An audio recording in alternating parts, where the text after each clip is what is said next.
Vamos continuar resolvendo os problemas do conjunto número 2 do livro Um Círculo Matemático de Moscou, do Sergei Dorychenko. É o livro que nós estamos usando como referência. O problema que nós vamos resolver agora é o 2.2 e diz que um gafanhoto vai pulando ao longo de uma reta e sobre essa reta ele pode pular 8 polegadas ou 6. Na verdade, ele pode fazer isso num sentido ou no outro, mas sempre sobre a reta.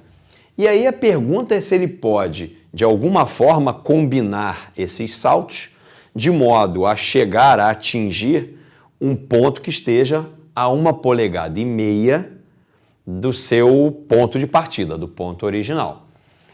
Antes de você pensar nesse problema, eu queria esclarecer algumas coisas.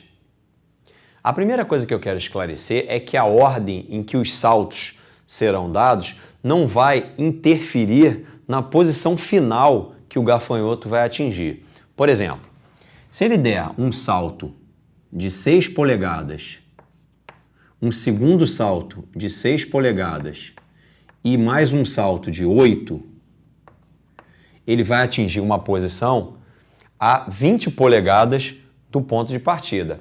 E se ele der um salto de 6 polegadas, um salto de 8 polegadas e um salto de 6 polegadas, ele vai atingir exatamente a mesma posição. Portanto, a ordem em que esses dois saltos de 6 polegadas e o salto de 8 polegadas são dados não interfere na posição final.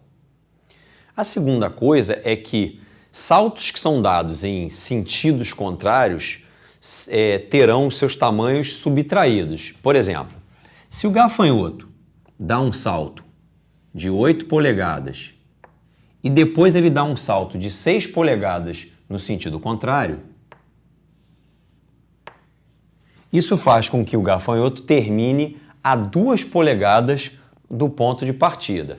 Então, é importante considerar isso, que saltos que são dados em sentidos opostos serão subtraídos. Portanto,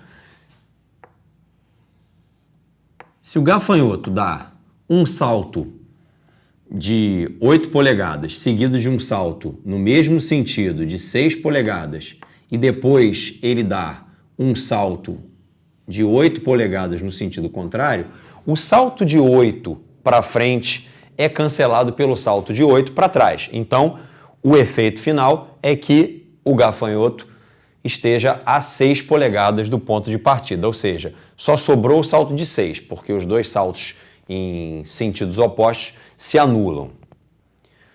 Depois dessas considerações, eu sugiro, como de costume, que você pare o vídeo, pense um pouco, faça por tentativas, tente resolver esse problema de alguma forma. Depois você volta e dá uma olhada na nossa solução. Para resolver esse problema, eu quero combinar com você uma coisa. Eu vou usar a letra A para representar o saldo dos saltos de 6 polegadas. O que isso quer dizer? O que eu quero dizer com saldo? Depois que eu limpar aqueles saltos que se anulam, um para frente e outro para trás, o A vai representar a quantidade que sobrou de saltos de 6 polegadas. Portanto, esse A tem que ser um número inteiro. Além disso, vamos imaginar que o gafanhoto tenha dado 2 saltos de 6 polegadas para frente e 3 saltos de 6 polegadas para trás.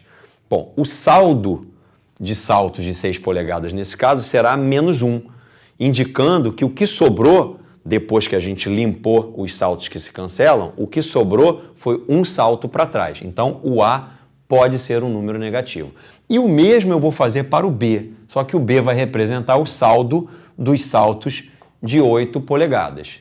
Portanto, como o nosso objetivo é atingir 1,5 polegadas do ponto de partida, eu posso equacionar esse problema da seguinte forma.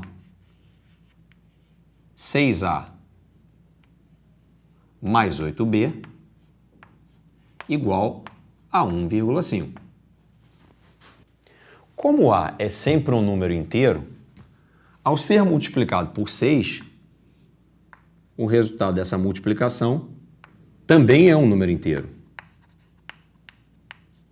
O mesmo acontece com 8B, já que o B é sempre um número inteiro. Ao ser multiplicado por 8, o resultado é um inteiro. E a soma de dois inteiros não pode dar um resultado não inteiro. Ou seja, não é possível que o gafanhoto atinja uma posição a 1,5 polegadas do seu ponto de partida. Outra coisa que a gente conclui desse problema é que a posição final do gafanhoto sempre será correspondente a um número inteiro. Já que as posições do gafanhoto correspondem sempre a números inteiros, vamos então pensar na letra B desse problema, que troca 1,5 polegadas por 7 polegadas. Agora eu tenho um resultado inteiro. Então, nós trocamos aqui na nossa modelagem o 1,5 por 7. O encaminhamento agora vai ser outro. Eu posso, olhando para o lado esquerdo do sinal de igual, colocar o 2 em evidência. Portanto, eu ficarei com 2 que multiplica 3A mais 4B, e esse produto tem que dar 7. Bom, como A e B são números inteiros, então essa conta 3A mais 4B também é um número inteiro. Acontece que se eu pego um número inteiro e multiplico por 2, o resultado é sempre um número par. Portanto, também é impossível que o gafanhoto atinja uma posição a 7 polegadas do ponto de partida. Agora que a gente já viu que as posições do gafanhoto correspondem a números pares, vamos para a letra C, que pergunta se é possível que ele atinja uma posição a 4 polegadas do ponto de partida. Então, eu vou aproveitar a nossa modelagem e no lugar do 7, eu vou colocar o 4. Bom, para que isso tenha solução, é preciso que o 3A mais 4B não só seja um número inteiro, mas que seja igual a 2. Então, 3A mais 4B tem que dar exatamente 2. E a solução para isso é menos 2 e 2. Perceba que se eu botar menos 2 aqui vai dar menos 6, com 2 aqui vai dar 8, menos 6 com 8 vai dar 2.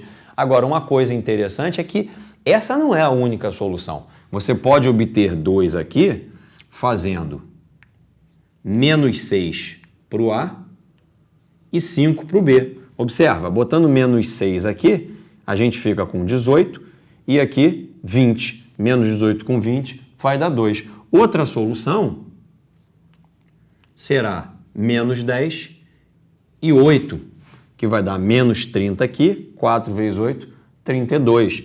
E menos 14 e 11. Perceba que a coluna do B vai aumentando de 3 em 3 e a coluna do A vai diminuindo de 4 em 4. De certa forma, esses números aqui, que antecedem o A e o B, foram trocados. O 3 foi lá para a coluna do B e o 4, com sinal negativo, veio para a coluna do A. Portanto, você percebe que a gente vai ter uma infinidade de maneiras de escolher A e B, de modo que essa conta toda aqui dê 4.